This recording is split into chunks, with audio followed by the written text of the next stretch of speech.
Ahora ponte de rodillas, susurró el rey Apache en la noche de bodas, y lo que ella pensó que sería humillación, se convirtió en el momento más poderoso de su vida. Esta es la historia de cómo una novia por correspondencia salvó a toda una tribu con una sola decisión audaz. Pero antes, ayúdanos a llegar a 450 likes en este video y comenta desde qué país nos escuchas. Queremos saber dónde están nuestros oyentes más fieles. Ahora sí, comencemos. El sol del territorio Apache caía como brasa líquida sobre el horizonte cuando la carreta finalmente se detuvo.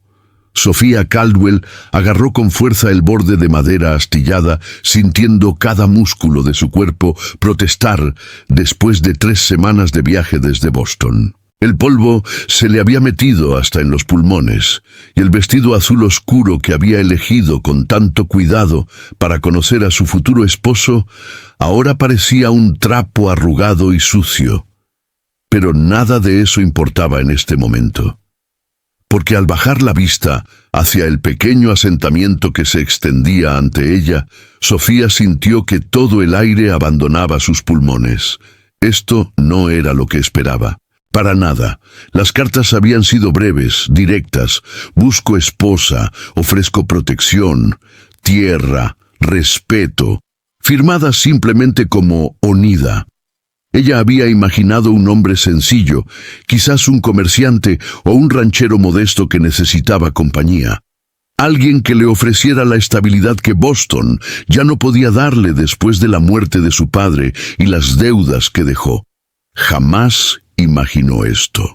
El conductor de la carreta, un hombre flaco llamado Moses, que había masticado tabaco durante todo el trayecto, escupió hacia un lado y señaló con la barbilla hacia el centro del campamento. «Ahí está tu hombre, muchacha, el rey Apache. Que Dios te acompañe». Sofía siguió la dirección de su mirada y el mundo pareció detenerse. Oneida no era simplemente alto, era inmenso. Debía medir más de 1,90 m, con hombros tan anchos que parecían capaces de cargar el peso del cielo. Su pecho desnudo brillaba bajo el sol poniente, cada músculo definido como si hubiera sido tallado en piedra oscura por un artista obsesionado con la perfección. Los brazos eran columnas de pura fuerza, decorados con brazaletes de cuero y plata que reflejaban la luz. Su cabello negro azabache caía suelto hasta la mitad de la espalda, con 2 trenzas laterales adornadas con cuentas de turquesa y plumas de águila. Pero lo que verdaderamente le robó el aliento fue su rostro. Pómulos marcados, mandíbula cuadrada, labios llenos que no sonreían pero tampoco amenazaban. Y esos ojos, Dios santo, esos ojos negros como la obsidiana, que la estudiaban con una intensidad que le atravesaba la piel, los huesos, el alma misma. Oneida no se movió mientras ella bajaba torpemente de la carreta, casi tropezando con su propia falda. No extendió la mano para ayudarla. Simplemente observó, con esa quietud absoluta de los depredadores que no necesitan demostrar su poder porque cada célula de su ser lo irradia. Sofía se obligó a caminar hacia él, sintiendo las miradas de docenas de personas del campamento clavadas en su espalda. Mujeres apache con bebés en brazos, guerreros con lanzas apoyadas en sus hombros, ancianos sentados frente a sus tiendas fumando en pipas largas de madera. Todos la observaban, todos esperaban. Cuando estuvo a menos de 2 metros de distancia, Oneida finalmente habló. Su voz era profunda, resonante, como un trueno lejano que hace vibrar la tierra. Sofía Caldwell. No era una pregunta. Era una afirmación, como si su nombre en los labios de él fuera ya un acto de posesión. Sí, logró responder ella, odiando cómo su voz temblaba. Soy yo. Oneida la recorrió con la mirada, no de manera lasciva, sino evaluativa, como si estuviera midiendo cada centímetro de ella, catalogando fortalezas y debilidades. Sofía sintió calor subir por su cuello, consciente de repente de cómo debía verse. Sucia, despeinada, pequeña y pálida comparada con las mujeres de piel bronceada y constitución robusta que la rodeaban. «Eres más pequeña de lo que pensé», dijo él finalmente. La sangre de Sofía hirvió ante ese comentario. Había cruzado medio país para estar aquí, había dejado todo atrás. Y lo primero que este hombre le decía era que era demasiado pequeña. «Y tú eres más grande de lo que imaginé», respondió ella alzando el mentón. «Pero aquí estoy de todas formas».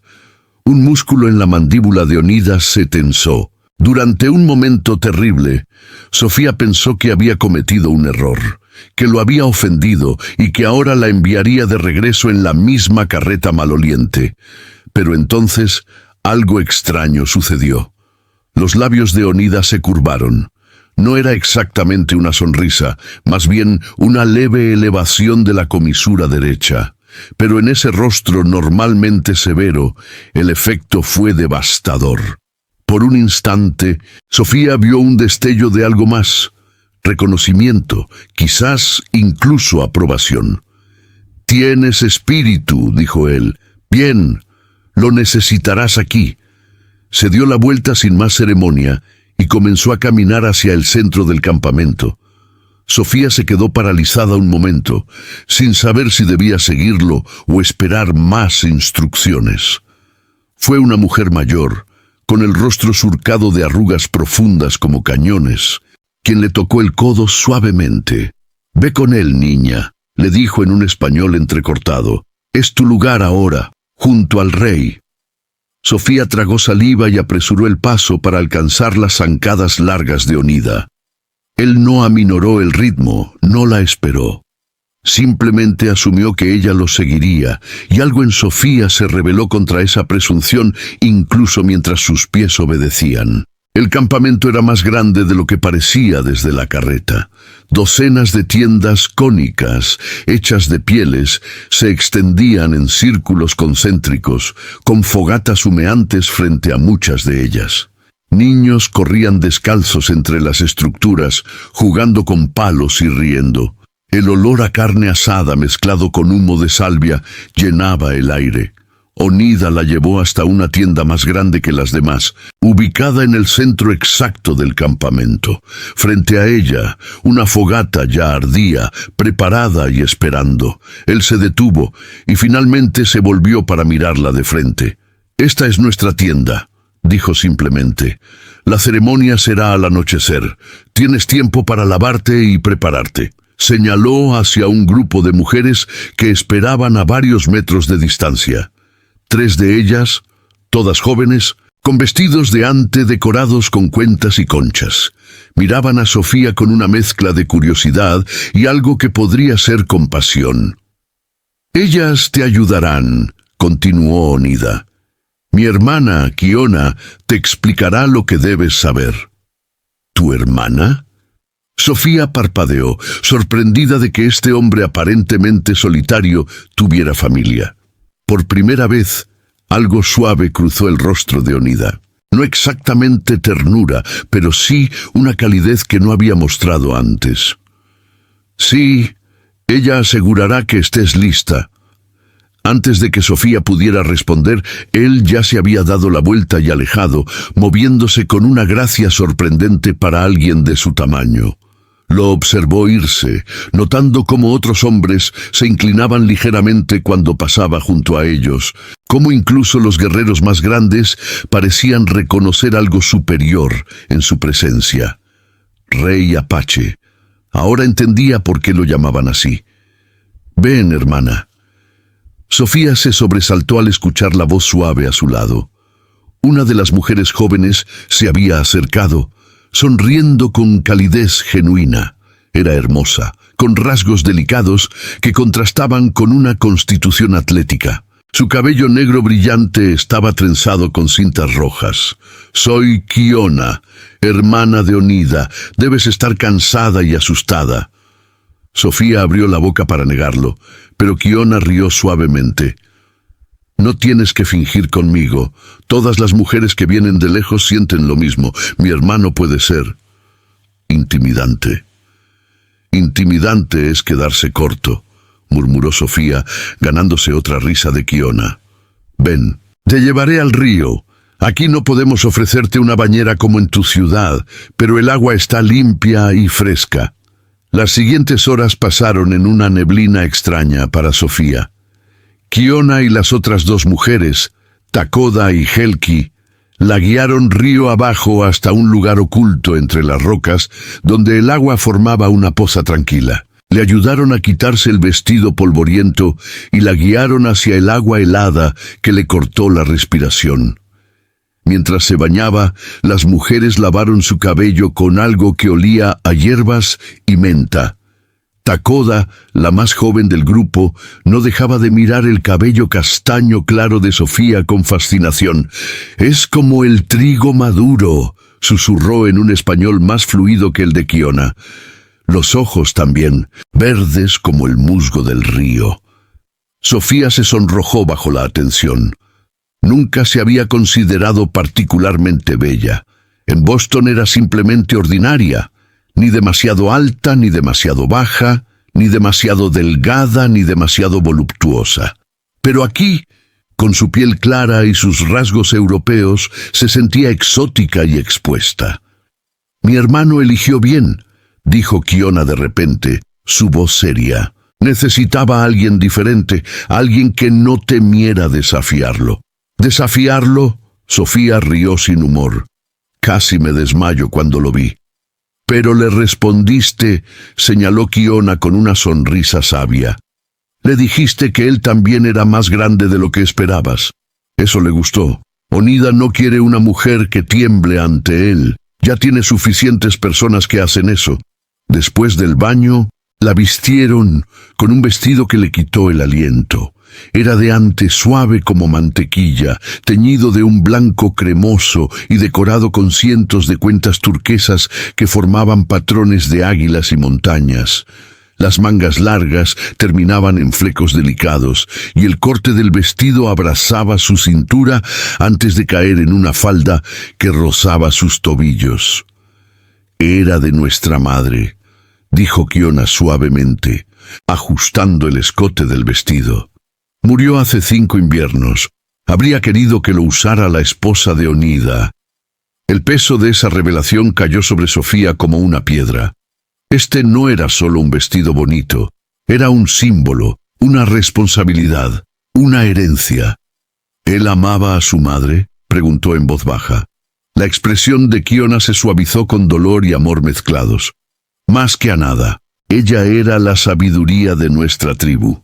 Cuando murió, algo en Onida se endureció, se volvió más serio, más distante. Tomó el papel de líder completamente, sin permitirse debilidad. ¿Y ahora busca esposa? Sofía no pudo evitar el escepticismo en su voz. ¿Por qué? Kiona la miró con esos ojos negros tan parecidos a los de su hermano. «Porque incluso los reyes necesitan compañía, hermana. Porque está cansado de estar solo y porque...» Vaciló, eligiendo sus palabras con cuidado. «Porque necesita un heredero, alguien que continúe su línea, que mantenga fuerte a nuestra gente». Ah, ahí estaba la verdad, cruda y directa. Esto no era un cuento de hadas romántico, era un acuerdo práctico. Él necesitaba hijos, necesitaba una esposa que cumpliera un papel específico en su tribu. Y ella necesitaba seguridad, un lugar donde pertenecer después de perderlo todo en Boston. No amor, función. Pero mientras Kiona peinaba su cabello y lo dejaba suelto en ondas que caían por su espalda, Sofía sintió algo retorcerse en su pecho. Una pequeña chispa de algo peligroso. Porque cuando recordaba la forma en que Onida la había mirado, la manera en que ese músculo en su mandíbula se había tensado, la casi sonrisa que había regalado. No era solo función lo que veía en esos ojos oscuros. Había hambre. El sol finalmente se puso, tiñendo el cielo de púrpura y naranja sangriento. Cuando Kiona la llevó de vuelta al campamento, Sofía descubrió que todo el poblado se había reunido alrededor de la fogata central. Debía haber más de 200 personas formando un círculo, con antorchas encendidas que convertían la noche en un mar de luces danzantes. Y en el centro, esperándola, estaba Onida. Se había cambiado.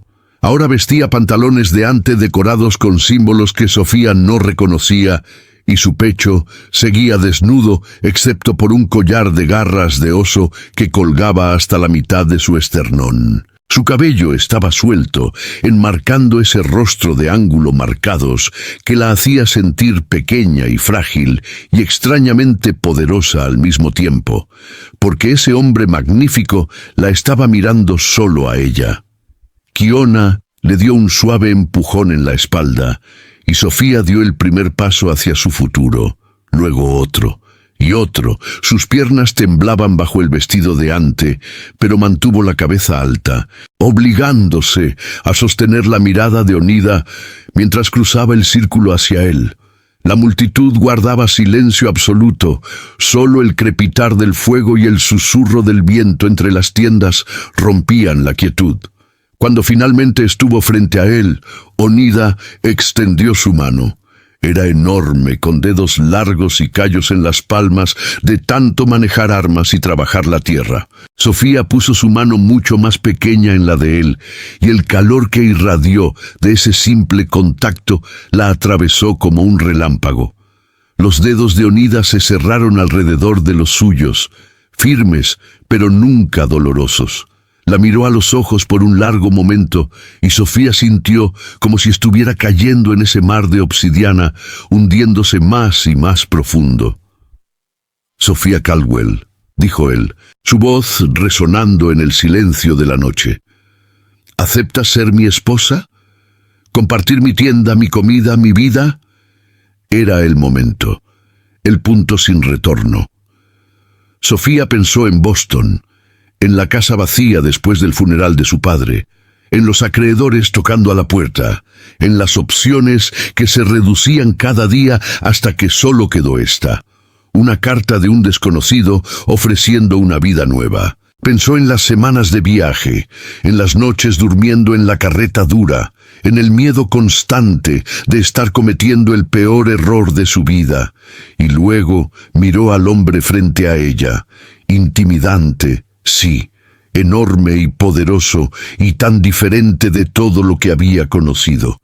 Pero en sus ojos vio algo que no esperaba: honor, fuerza y una soledad profunda que reconocía porque vivía en su propio pecho. «Acepto», dijo, sorprendiéndose de lo firme que sonó su voz. «Acepto ser tu esposa, Onida». Algo brilló en los ojos de él. Satisfacción, quizás, o alivio. Un anciano se adelantó desde el círculo de espectadores, llevando una larga tira de cuero trenzado decorada con cuentas y plumas. Con movimientos rituales lentos, envolvió el cuero alrededor de las manos unidas de Sofía y Onida, atándolas juntas mientras cantaba en un idioma que ella no entendía, pero que sentía en el alma. Las palabras fluían como agua sobre piedras, antiguas y poderosas. El anciano alzó sus manos atadas hacia el cielo, y la multitud estalló en gritos y cantos. Tambores comenzaron a sonar desde algún lugar del círculo, un ritmo pulsante que hacía eco del latido acelerado del corazón de Sofía. Onida la acercó hacia él con el tirón de sus manos atadas, y de repente Sofía estaba contra su pecho, sintiendo el calor abrasador de su piel, el movimiento de sus músculos bajo la superficie. Él inclinó la cabeza, su aliento rozando su oreja cuando habló en voz tan baja que solo ella pudo escuchar. «Ahora eres mía, Sofía, y yo soy tuyo. Esto es para siempre». Un escalofrío recorrió su columna vertebral, y no sabía si era miedo o anticipación, o ambos entrelazados tan apretadamente que no podía separarlos. El anciano desató el cuero, y la ceremonia aparentemente había terminado. La gente los rodeó, palmeando la espalda de Onida, sonriendo a Sofía con curiosidad y bienvenida. Kiona apareció con una copa de madera llena de algo que olía fuerte y terroso. «Bebe», la instó. «Es ceremonial para la noche». Sofía bebió sin preguntar, sintiendo el líquido quemar su garganta mientras bajaba. Lo que fuera, era potente. Casi de inmediato sintió un calor extenderse desde su estómago hacia afuera, relajando músculos que ni siquiera sabía que había tensado. Oneida también bebió de otra copa, y luego, con una mano en la parte baja de su espalda, la guió a través de la multitud hacia su tienda ahora. La fogata frente a la entrada ardía brillante, iluminando el interior a través de las pieles translúcidas.